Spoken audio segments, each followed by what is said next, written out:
Buenas tardes, bienvenidos a este programa Cátedra Legal, un espacio para la difusión, discusión y un poco comentarios en temas legales y jurídicos que nos competen a los que formamos parte de esta mesa. Tenemos al doctor Juan Manuel. Manuel Gamarra Seminario. Doctor Fernando, buenas tardes. Ramírez. ¿Cómo está? Buenas tardes. ¿Qué tal? Bueno, en este espacio vamos a compartir algunas opiniones respecto de algunos temas de los cuales somos especialistas. Doctor Manuel, preséntese, por favor. Muchas gracias, Gonzalo. A ver, quien les habla, Manuel Gamarra Seminario, abogado con experiencia, bueno, este año cumplo 35 años de ejercicio profesional, docente universitario en la Universidad Nacional de San Agustín, en el ámbito de Derecho Civil.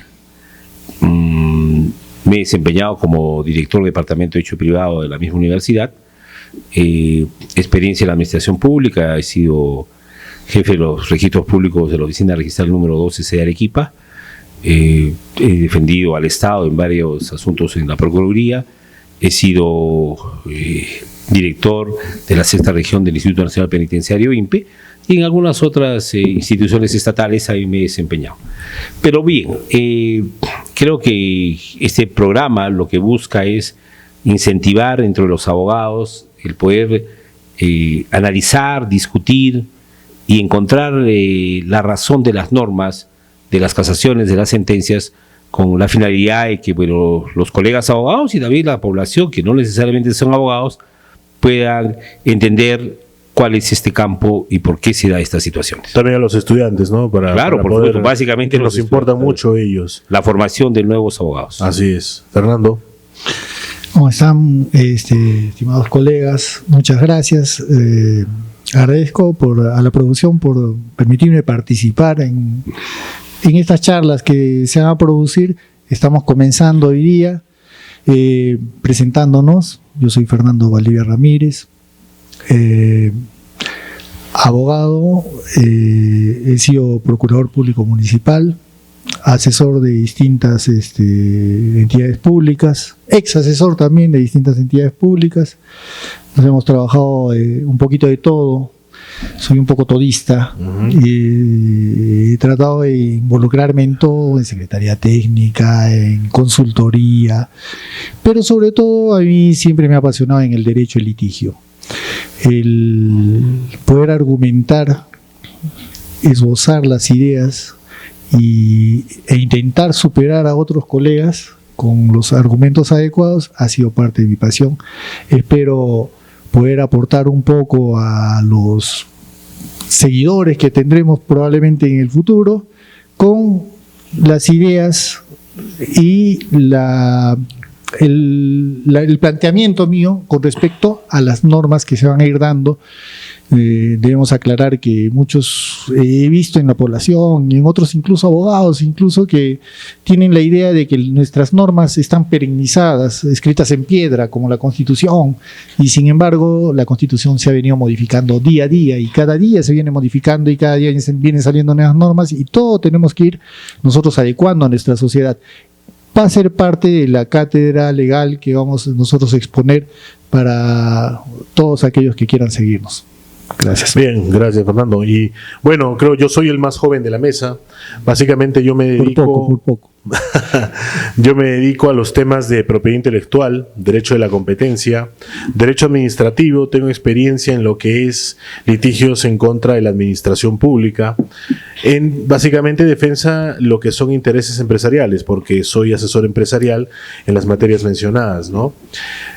Yo en mi ejercicio profesional, por ejemplo, he tenido la posibilidad, la oportunidad de asesorar empresas de diferentes rubros, desde el rubro del entretenimiento al rubro de la creación de softwares, por ejemplo. También he tenido clientes del rubro textil, clientes en materia de telecomunicaciones también. Entonces mi experiencia va relacionada a ese punto, ¿no? Ya tengo básicamente más de 10 años de ejerciendo la carrera, ¿no? Soy magíster también en propiedad intelectual y competencia por la Pontificia Universidad Católica del Perú, magíster en Derecho de la Empresa por la Universidad Peruana de Ciencias Aplicadas, UPC. y máster en Economía de la Escuela Austriaca por la Universidad de Juan Carlos de Madrid. Soy abogado de la Católica Santa María de Arequipa. Y esa es mi perspectiva desde la cual pues pretendo también contribuir en este espacio al análisis de la normativa, la casuística, lo que le importa, por ejemplo, a los jóvenes que básicamente necesitan una perspectiva, creo yo, distinta a lo que se viene tramitando a nivel de la justicia, por ejemplo, de consumo, que es de lo que traigo yo un aporte para el día de hoy. Y bueno, eso es uno de los pequeños ámbitos. Ya iremos desgranando en cada programa, cada punto por cada una de nuestras participaciones. Entonces, dicho esto, ya habiéndonos presentado los tres, doctor Manuel, quizás usted quiera conversar con su tema. Sí, bueno, a ver, pongo en debate en el Diario Oficial Peruano este viernes 9 de mayo del 2025 ha sido publicada la ley 32326 firmada por la Presidenta de la República, ley que modifica el decreto legislativo 1373, decreto legislativo sobre extinción de dominio a fin de perfeccionar el proceso de extinción de dominio. Vamos primero a hablar qué es la extinción de dominio. La extinción de dominio anteriormente se denominaba pérdida de dominio. Consiste en que las propiedades, los bienes mal habidos, pasen a propiedad del Estado. ¿Cómo así? Asuntos de terrorismo, narcotráfico, trata de personas, extorsión o delitos contra la administración pública que se han enriquecido ilícitamente algunos funcionarios, algunas personas, esos bienes pasen al Estado. Bien, y si vamos a ver esta ley anterior y bueno, ahora ha sido modificada, un ejemplo es, hay un local de la Fiscalía Anticorrupción, si no me equivoco, de delitos de funcionarios públicos que queda en Alto Selva Alegre. Sí. Eso era un hotel. Claro. De un alcalde de una provincia de Puno, si no me equivoco, Azángaro o Yunguyo, que vino acá y pues construyó todo eso. Así es. Y después de que se logró de establecer todo esto, pues ya eso ya es parte de la Fiscalía, ¿no? Claro, esa es la Fiscalía de Lavado de Activos, Crimen Organizado. Así es. Y entonces, como eso hay varios de esos anticorrupción de funcionarios. Pero lo que sucedía es que esta ley que ha sido modificada, y para mí con todas estas modificaciones ya es una nueva ley de la proceso de extinción de dominio, anteriormente tenía muchas falencias que iban contra el derecho constitucional y contra el ordenamiento jurídico del país. ¿Cómo así? En primer lugar, la Constitución Política del Estado peruano, en su artículo 70, Constitución de 1993, garantiza el derecho a la propiedad privada. Nadie puede ser privado de la propiedad privada, salvo por asuntos, digamos, una ley de expropiación o hay alguna situación que vaya en contra de la ley. Pero para que se dé eso, en esta ley de extinción de dominio que hoy ha sido modificada, para mí está bien estas modificatorias, porque pone cosas que están en entredicho, ¿no? Entonces, se le podía quitar la propiedad y pasado el proceso penal en el cual se le declaraba a este sujeto de derecho que había sido imputado como inocente, igualito no te devolvían los bienes, se acabó el asunto. Ese es un abuso del derecho totalmente. Otro asunto más. Potestades legales, ¿no? Claro, otro asunto. Todos nosotros, como garantía constitucional y una de las garantías de la Administración de Justicia, es ser sujeto de derecho a una tutela jurisdiccional efectiva y a un debido proceso. Sin existir sentencia, ya era sentenciado. Y este proceso de extinción de dominio es una mezcla de derecho civil, derecho penal. O sea, interviene el fiscal penal, pero lo ve un juez civil. Claro, por el despojo de la propiedad. Entonces, ¿no? El ataque al dominio. Y lo que sucedía era, el Estado, el Ministerio Público, te empezaba a investigar, tú ni enterado. Desde el momento en que te notificaban, te decían, tiene 30 días para poder contestar todo lo que hemos investigado en años.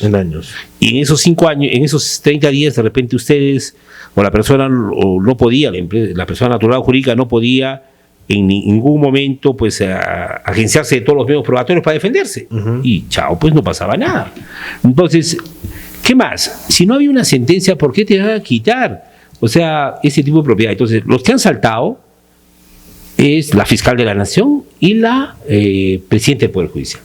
Esas dos personas que dirigen un poder del Estado, el otro, el Ministerio Público Titular de la Acción Penal, han saltado hasta el techo porque consideran que no es así, que la lucha contra la corrupción... No, sí, es que justo ahí, doctor, perdóneme que le interrumpe, ahí una cosa es la búsqueda de la justicia, la defensa de la legalidad por medio del Ministerio Público y la Administración de Justicia, pero no puede ser que seamos carentes de razonabilidad en buscar estos fines. Claro. Precisamente una medida de ese estilo que atenta contra el derecho fundamental a la propiedad de artículo 2 de la Constitución, no podríamos nosotros, digámosle, avasallar a las personas en busca de la justicia, porque eso ya no es justicia. Eso ha estado sucediendo y ha seguido sucediendo a esta modificatoria. Yo quiero avanzar un poco más. Lo más importante aquí para mí es que la carga de la prueba, en la anterior ley que ha sido modificada por esta, la tenía el imputado, al que se le consideraba sujeto de este derecho de perder sus propiedades por esta ley. Hoy el Ministerio Público, como siempre, como titular de la acción penal, tiene que ser el que tenga cargo de la prueba. Por supuesto. Lo dice claramente el artículo 2.9 de la modificatoria de la 32. ¿Qué ley es? Disculpe para que nos conozca la ley 32.32.6 del 9 de mayo del 2025. Dice, carga de la prueba, el 2.9. Para la admisión a trámite y declarar fundada la demanda de extinción de dominio, corresponde al fiscal ofrecer las pruebas e indicios concurrentes y razonables del origen del destino ilícito del bien. Elemental. Entonces, el ciudadano no tendría por qué hacerlo. Ahora, el 2.10, derecho a la propiedad.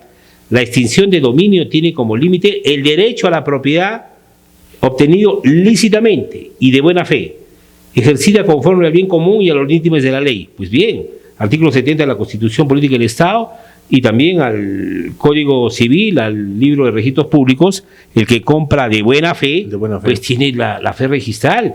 O sea, y todo se presume que todos conocen de las inscripciones registrales. Esas cosas están bien. Yo creo que podemos seguir analizando, pero en líneas generales, el abuso del derecho que se ha venido dando con esta ley ha sido, yo creo que resarcida. Yo creo que a partir de ahora hay cosas elementales, pero también no nos quedamos así, ¿no? O sea que para el proceso de extinción de dominio, nos dice claramente el 2.3 de esta modificatoria de autonomía, el proceso de extinción de dominio es independiente y autónomo, pero sujeto a una sentencia firme y consentida, lo elemental. El debido proceso de la tutela jurisdiccional efectiva. Como siempre debió ser. Claro, o de un laudo, etcétera, ¿no? Se emite en un proceso penal, civil u otro de naturaleza jurisdiccional o arbitral. No se necesita la emisión de sentencia firme y consentida o un laudo si está referida a las siguientes actividades ilícitas penales, ¿no? Tráfico ilícito de drogas, terrorismo, secuestro, extorsión, trata de personas, contrabando, defraudación aduanera, defraudación tributaria, minería ilegal, estafa y delitos informáticos contra el patrimonio del Estado. Entonces, que no se rasguen las vestiduras. Los delitos graves que les he mencionado continúan sin sentencia firme. Pero este saco donde metían todos, como este famoso, lo que ha pasado en las últimas elecciones de los aportes a las campañas, que sin ir al delito fuente ya los han estado sentenciando. Ya lo están sentenciando, ya había medidas ya coercitivas en su contra. Eso no está bien, ¿no? Entonces, estos delitos graves van a continuar, no se necesita sentencia, pero los demás sí. Los demás sí, los delitos comunes, claro, con los que se juzga al común de la gente. Por supuesto, entonces yo creo que está bien y de acá para adelante pues dejo para ver la intervención de los colegas, cómo consideran esto, qué creen que puede pasar y qué viene, ¿no? Podríamos quizás continuar en el siguiente bloque, ahí vamos a poner un poquito y continuamos con los demás temas. Nos vemos en el siguiente bloque. Amigos, este es el segundo bloque de Cátedra Legal. Continuamos básicamente comentando el tema que nos ha traído el doctor Manuel. Fernando, ¿cuál es tu opinión respecto a este tema? Sí, en realidad la extinción de dominio basa y se motiva en la imposibilidad que tenía el Estado de poder realizar un proceso y terminarlo con el acusado manteniendo la misma propiedad que tenía, producto de las actividades ilícitas que había cometido. Entonces, no encontraron una mejor manera de, si bien es cierto que la carga de la prueba hoy va a estar a cargo del Ministerio Público, también lo cierto es que cuando se le notifique con el auto de admisión de juicio, en ese momento ya el Ministerio Público puede interponer las medidas cautelares, porque ¿qué pasaría? La población se va a enardecer. El Ministerio Público está representando a quién, al Estado, está representándonos a todos nosotros, está persiguiendo a una persona que probablemente ha cometido un delito y tiene bastantes indicios para demostrar que ha cometido un delito. Pero ¿qué es lo que pasa? Si yo soy el que cometió el delito, comienzan una investigación contra mí, ¿qué es lo que hacían antes? Lo pasaban a nombre de su hijo, a nombre del testaferro, lo mandaban al extranjero el dinero, cerraban las cuentas. Entonces el Estado terminaba ganando un juicio, metiendo presa a una persona, pero sin la posibilidad de recuperar todo lo que se llevó del Estado, todo lo que se llevó del gobierno, por la actividad que realizó. Eso no se ve bien. Mire, poniendo el caso de Odebrecht, que todos lo deben conocer, el trato que hicieron la Fiscalía, el Ministerio Público con esta empresa para que apoye, para que nos haga encontrar y llegar a la verdad. La colaboración eficaz. La colaboración eficaz, ¿qué provocó? Que no se les incaute nada. Se fueron sin pagarnos y encima se fueron sin decir nada. Porque a cada vez que lo sentaban al banquillo, le hacían consultas, no recuerdo, no lo sé, debieron quitarle la calidad de colaborador. Pero seguirnos a ese tema. En realidad, en los casos en los que hay extinción de dominio, lo que se busca es garantizar que el dinero extraído ilícitamente retorne a su verdadero propietario, el gobierno peruano. Entonces no podemos nosotros estar ajenos a eso. Tiene que haber esas medidas cautelares. Si bien es cierto que debe ser tedioso cuando tú demuestras tu inocencia después de la investigación para que te devuelvan los bienes, tenemos que poner en una balanza el bienestar individual de ese sujeto que ha sido procesado versus el bienestar general del resto de personas que son representadas por el gobierno. Me parece que debe seguir existiendo la extinción de dominio cuando ya exista un proceso, porque tenemos que garantizar el retorno de las propiedades a su propietario, que es el gobierno. Bueno, ahí habría la colisión de varios derechos constitucionales: derecho a la propiedad y el derecho al debido proceso. Vuelvo a repetir, les pongo el ejemplo. En la zona de acá de la selva Chanchamayo, para adentro, en Posuso, creo que fue en Posuso. Unos descendientes de alemanes tenían pues un albergue, después un hotel y unas propiedades agrícolas ahí. Una ONG lo denunció por estar atentando contra la ecología y 50 cosas más. Claro, delitos ambientales. Y que era un dinero mal habido. Ha pasado bastantes años, como 15 años, y resultaron de que los señores estos no habían cometido ningún delito. Inocentes. Y todas sus propiedades las tiene el Estado y hasta el día de hoy no se las ha devuelto. ¿Queremos eso? O sea, el debido proceso, porque acá es la sociedad representada por el Ministerio Público y acá está Juan Pérez. Entonces, Juan Pérez es mañana el doctor Fernando Valdivia. Y a Fernando Valdivia le quitan sus propiedades porque dice que ha cometido ilícitos en una entidad estatal X. Entonces, ¿qué va a pasar? Con esta ley ya no se va a poder hacer eso, bien o mal, porque anteriormente ni siquiera lo sentenciaban, le quitaban todas sus propiedades, pasaba el tiempo, declarado inocente Fernando Jan Valdivia Ramírez. ¿Y qué sucedía? ¿Se le devolvía? ¿Le devolvían el asunto?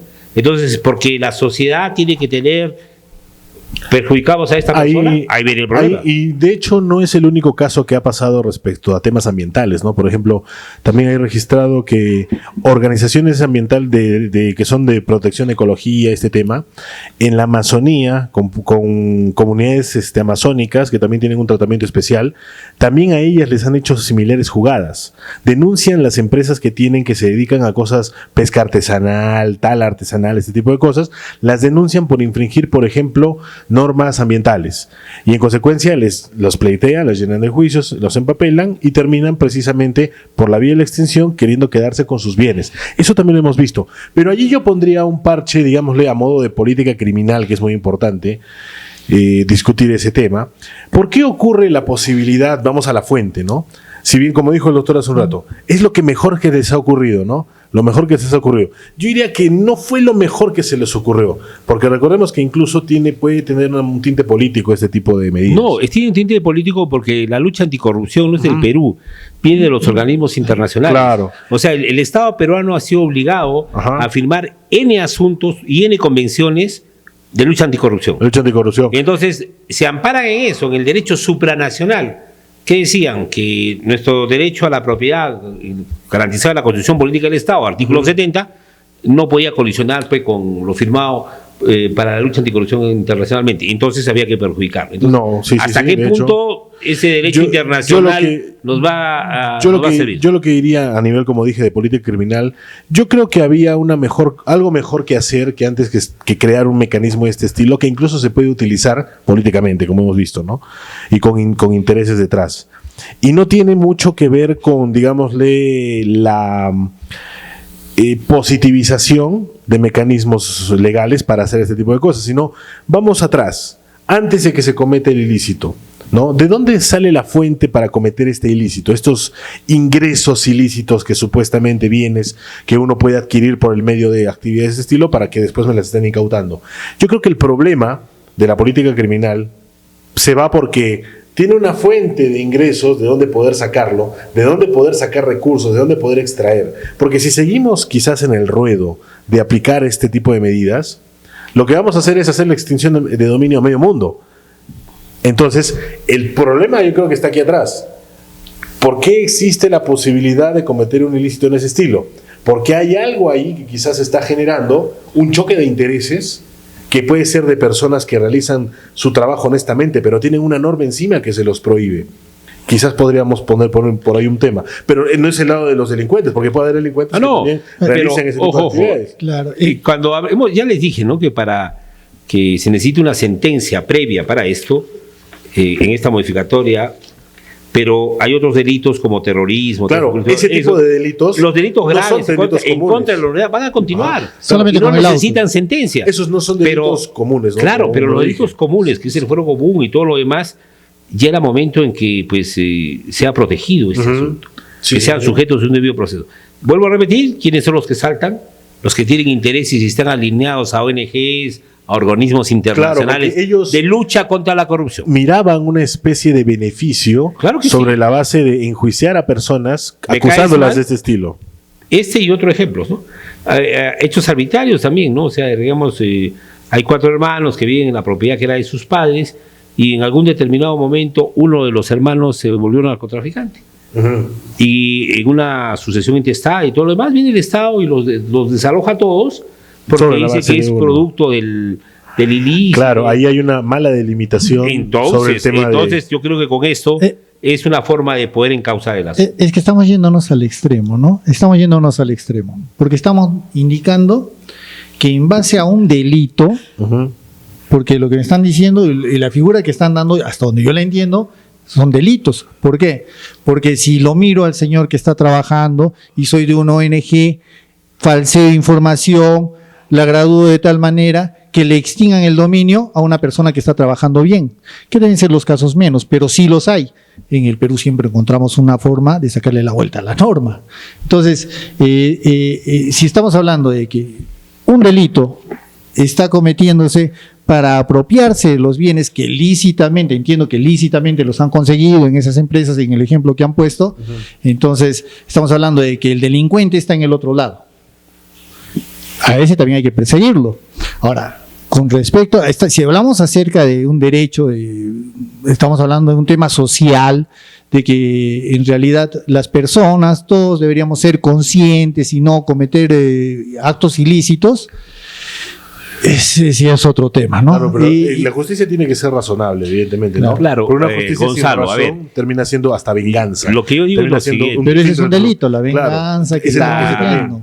los que dieron la primera ley de pérdida de dominio y después la ley de extinción de dominio fueron penalistas.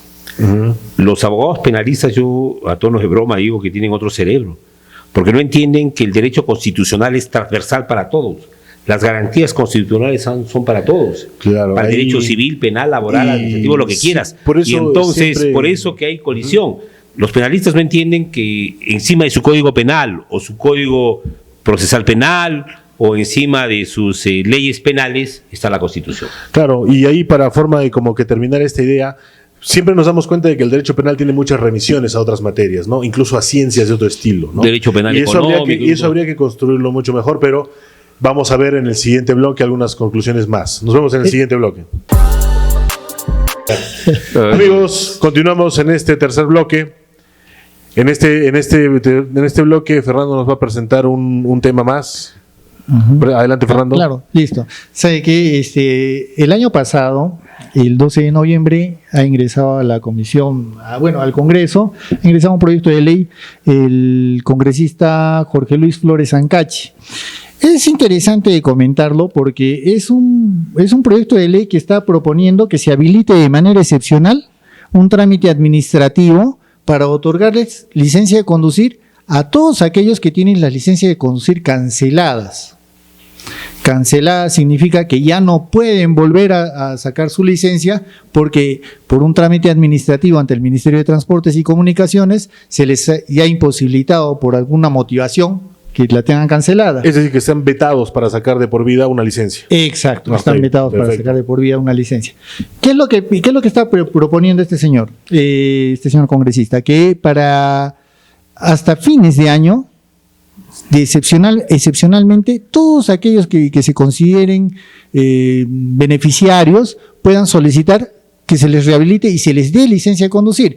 Acá surge un detalle, que en los requisitos que proponen esta norma es que aquel que quiera acogerse a este beneficio, si es que lo aprueban, porque ya va a entrar para aprobación, para debate, que el estado de su licencia de conducir esté suspendido por un plazo superior a un año, que no tenga deudas de multas de tránsito, por multas de tránsito, que haya culminado su curso de seguridad vial, que es algo que le iban a exigir de todas maneras a todos los que van a sacar una licencia de conducir.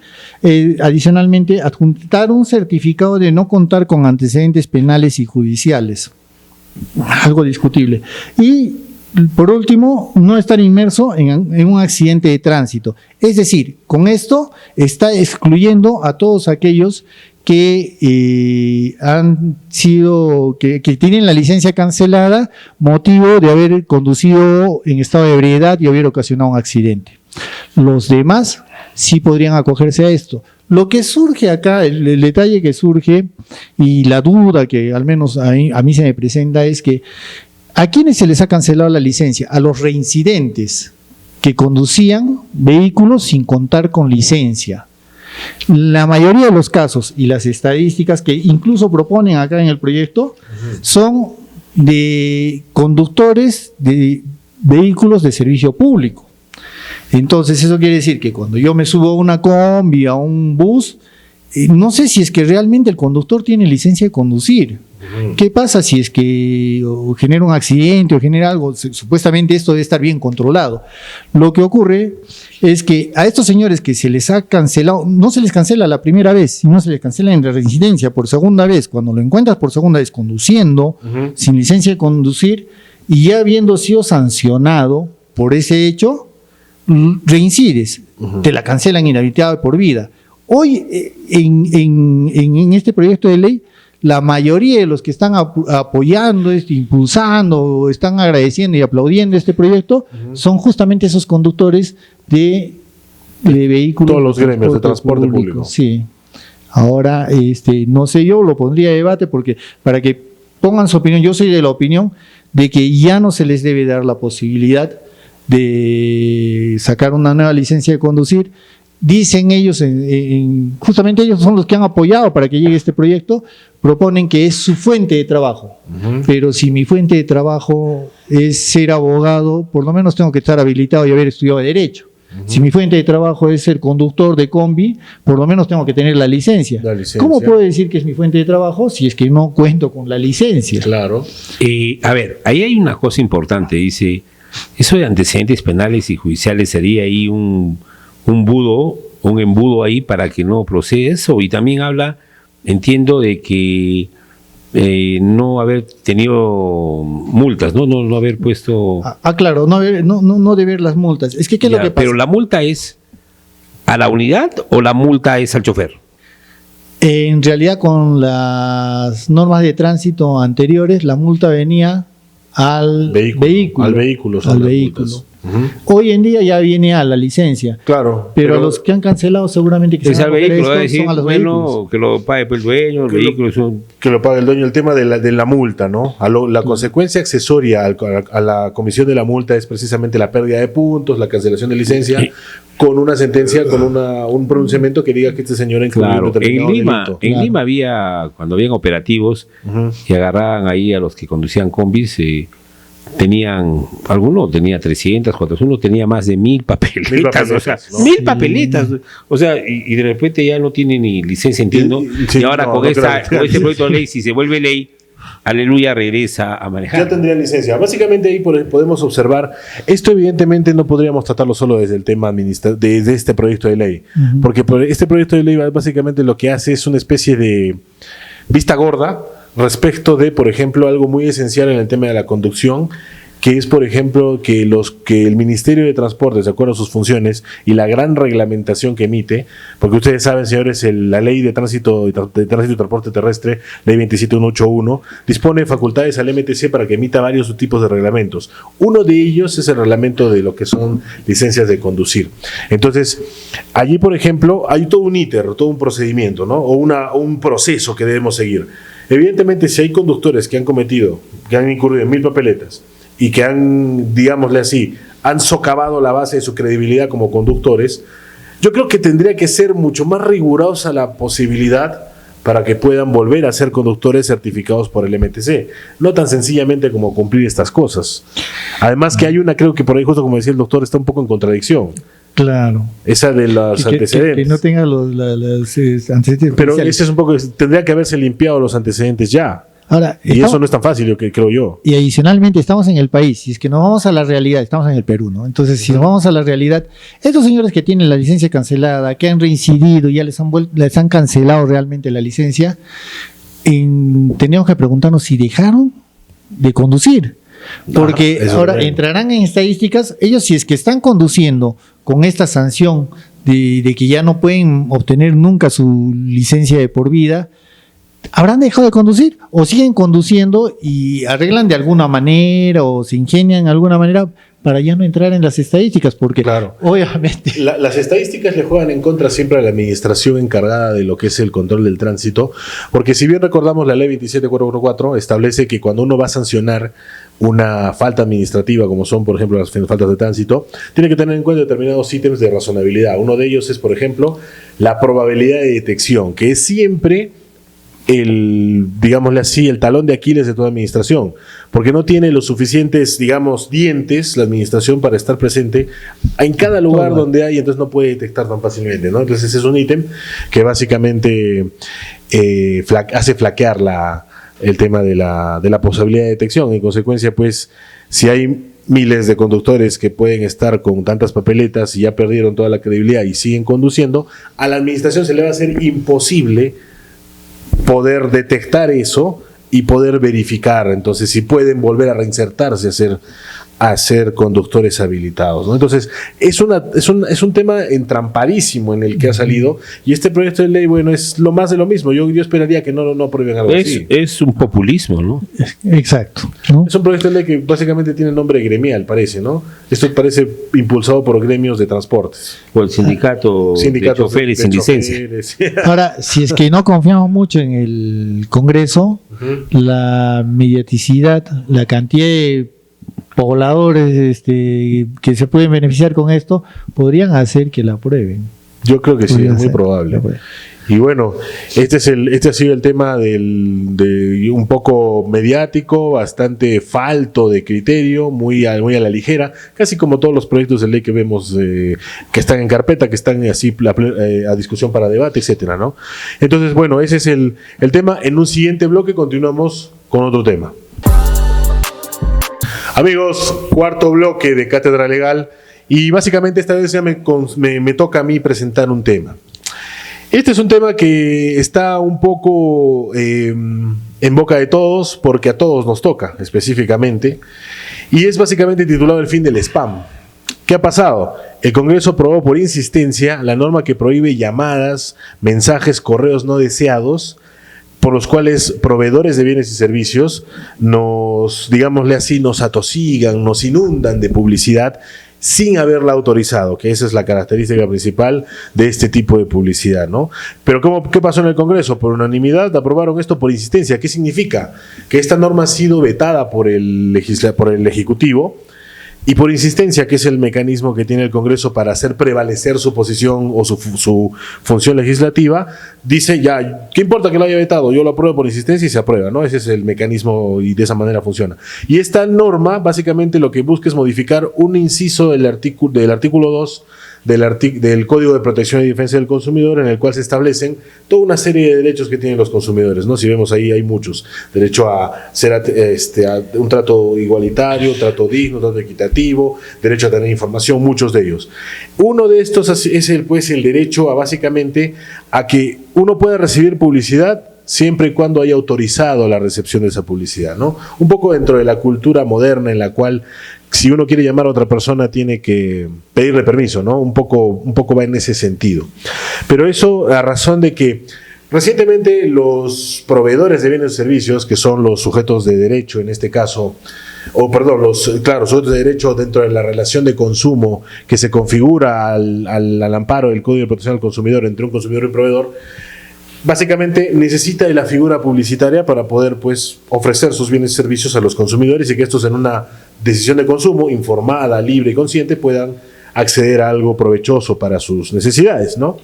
Entonces, los proveedores encontraron una forma de generar, digámosle así, una cadena de publicidad que puede ser, que les es muy rentable, que es a través de los call centers, ¿no?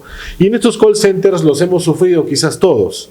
Llamadas diarias, llamadas cada hora, en las cuales nos ofrecen pues servicios bancarios, servicios financieros, de cuotas, de compras, de ventas, etc. De cambiarte de operador telefónico. Cambiarte de operador, telecomunicaciones, todo eso, ¿no?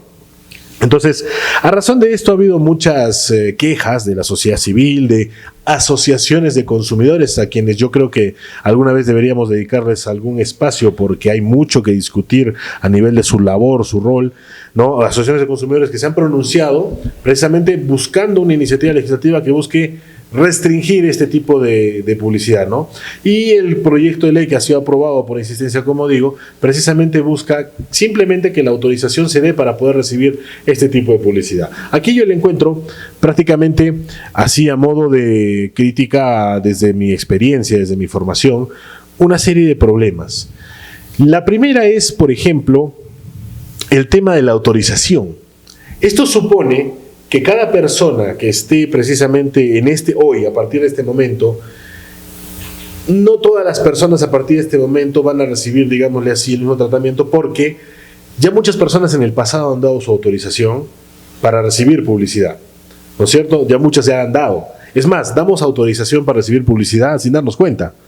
Lo hacemos en formularios por internet cuando entramos a una página de alguna empresa, lo hacemos cuando nos recibimos o encontramos un contrato de línea telefónica con el banco, cuando te dan tu tarjeta de crédito o débito, lo que fuese, ahí ya en líneas pequeñas dice autorizo a que la entidad financiera me pueda enviar comunicaciones y se acabó. Y legalmente, por ejemplo, la norma exige que se tenga que establecer ahí la posibilidad de que el consumidor diga que no lo desea, ¿no?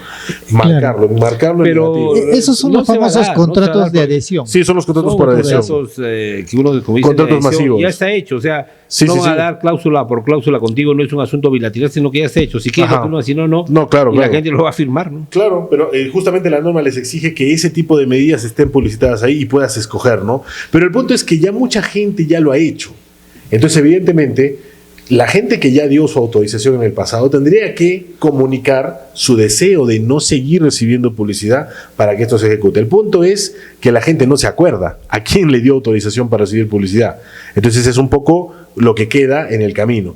Y ahora las nuevas personas que nuevos bienes o servicios para que no reciban publicidad van a tener que pues dar su autorización para que, o su negativa, si no autorización no reciben nada. Ese es un punto, digámosle, a nivel de la aplicación de la norma. Pero hay otra cosa que a mí me preocupa más que eso. El detalle, antes de que avance con esto, para culminar con la idea, el detalle es que los call centers que hacen las llamadas, estas llamadas spam, no están en el país. Sí, claro, claro. Son de afuera, Son de afuera. son de afuera. Entonces, ¿cómo vamos a controlar nosotros como país que el de afuera no llame a nuestros teléfonos? Ese es un punto importante y justo viene con lo que mencionaba, porque el call center viene de empresas que tienen sucursales internacionales, pero que también tienen sucursales dentro del país, ¿no? Por ejemplo, conocemos empresas del e-commerce, el comercio electrónico. Por ejemplo, tenemos a Pedidos Ya, tenemos a Mercado Libre, muchos que están ahí, tienen un call center y tienen una sucursal constituida dentro del país específicamente, ¿no? Por lo cual es un poco fácil hacer precisamente ese tema, ¿no? Porque ya sabemos que es un call center contratado por tal empresa, entonces eso vincula a la otra empresa y por ahí se puede hacer le hace la sindicación hacia el proveedor que está haciendo la promoción por medio de las llamadas. Es que lo que normalmente hacen esas empresas es el call center para Perú lo tienen en España. En España. El call center para España lo tienen en Perú. Ajá. Entonces, el de Perú nunca está llamando acá a Perú, está llamando a otros lugares. Y el de España nunca está llamando a España, está llamando a otros Están lugares. en Colombia también, los call centers que Claro. son de líneas aéreas, sí me acuerdo, sí, eso lo vemos. Pero lo que me preocupa a mí básicamente es que siempre, como les decía en bloques anteriores, toda norma debe ser razonable, ¿no? Toda justicia debe ser razonable. El punto es que aquí la pregunta que yo siempre me hago es ¿por qué actúan así? ¿Por qué el proveedor de bienes o servicios, es una discusión que yo mantengo con colegas en especialidad, por qué el proveedor, no podemos decir simplemente vamos, prohibimos y se acabó, porque eso es muy parecido a la extinción de dominio. Ponemos extinción de dominio y se acabó, así aniquilamos a todos los corruptos, ¿no? No Metemos podría en ser. un mismo saco a todos. Exactamente, no podría ser así porque tenemos que analizar, se le dice praxeológicamente, cómo actúa el individuo que está siendo regulado.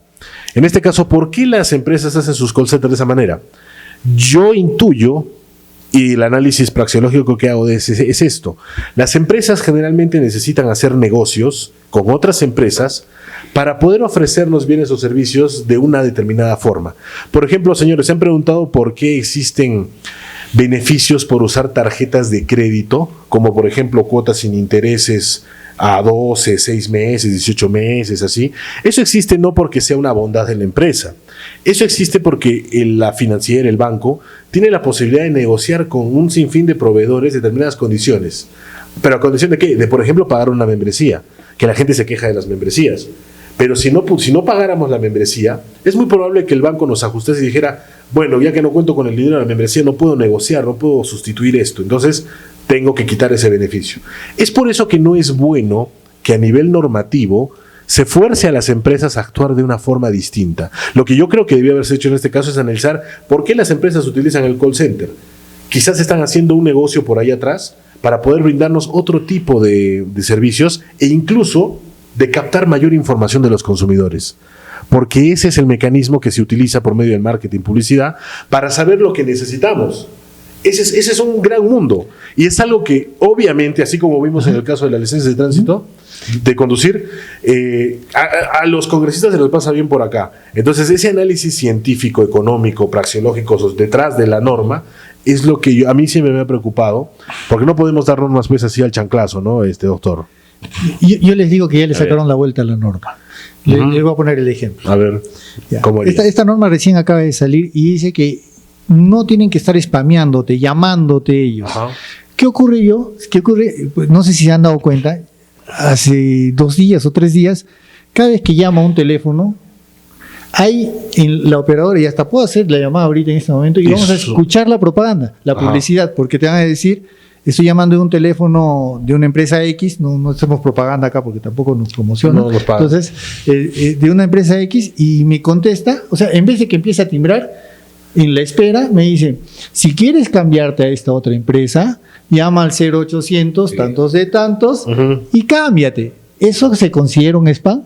¿No o no? Porque no me están llamando. No, Yo están estoy llamando. Claro, Ya le sacaron la es vuelta. una, es una forma Es una básicamente. Sacaron la propaganda vuelta. predeterminada al momento que vas a llamar y siempre te va a aparecer. Y siempre va a aparecer. Y Y es de la compañía contraria. esa es la compañía contraria. De la que Y tiene justamente eso básicamente, como le decimos, sacarle la vuelta, yo utilizaría un término distinto porque es una forma de sobrevivir a la regulación. Porque eso es lo que muchos hacemos en el Perú, los empresarios en el Perú hacen. Sale una regulación que va contra sus intereses, ¿no? Como esta. Y hay otra también, por ejemplo, paralelamente a esta hace poco, proyecto de ley básicamente y eso podremos discutirlo después, el proyecto de ley para hacer que las aerolíneas, también con tema de consumidor, no se cobre el tema del equipaje de mano de 10 kilos y por escoger un asiento, ¿no? O sea, uno puede escoger un asiento voluntariamente y no que se lo asignen aleatoriamente. Pero eso podremos comentarlo quizás En otra ocasión. Oportunidad. en otro programa, ya nos corta ya la producción. Disculpe. Entonces, eso ha sido un gustazo compartir con ustedes esta mesa, doctores. Esto ha sido Cátedra Legal, amigos. Ya saben, síganos en redes, en lo que es TikTok, YouTube, Instagram. Cátedra Legal para todos ustedes. Muchas gracias. Y para despedirnos, los que nos estén viendo y tengan interés de que se desarrolle algún tema en específico, por favor coméntenlo y en las siguientes ocasiones nosotros lo lo proponen y lo tomaremos en cuenta. Y lo tomaremos en cuenta. Muchas gracias. suscríbanse. Adiós. Suscríbanse. Hasta luego. Hasta luego. Full TV.